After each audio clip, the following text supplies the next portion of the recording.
Kuvat. Aha, acıyım kovmayın. Maşinciklar dedin, pul tutup gittin önce. Vay, bilýän ha. Bertleşdik yine gülýäli. Şu adam hovlup bar yani klient garaşyp durlar. Keyfe devam dar yatmıyor mu? Hemmeden üçün powerbank, boxak yetka kepler hat. Keyf var ne edeceksin? Ay garat kava jaňa diýerler.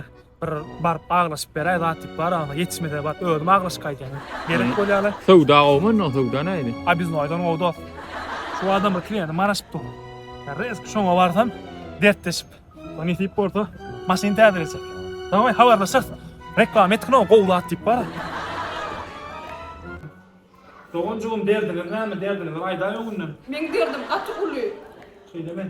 Näme dert? Men söýgülýärmi täze ýylmak iPhone 16 Pro Max alyp berdiydim. Aha. O da ally. Oldu da onu. Ýöne Pro'sunu alypdyr. Ama maňa bolsa iPhone 16 Pro Max gerekdi. Onun tapağı. Näme o? Oňla kan tapady wa Pro kiçi bolýar, a Max bolsa uly bolýar. Allah! Bilmem bilmedim kadar olmam gerektiğine. Menem şon diýenler. O küçük gidilem olmadı. İyi ne yapıp çıkacağını. Menem şondan utanýar, anlaty täze ýylgýar. Derdim yerine keni.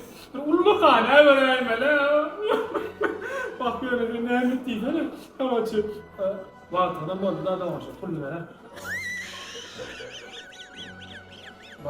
Doğan sen yine yakacağımın oturay da bir zat diyecek Bak men gongşum atarsam itayarlıkta. Men ona da töreceğim.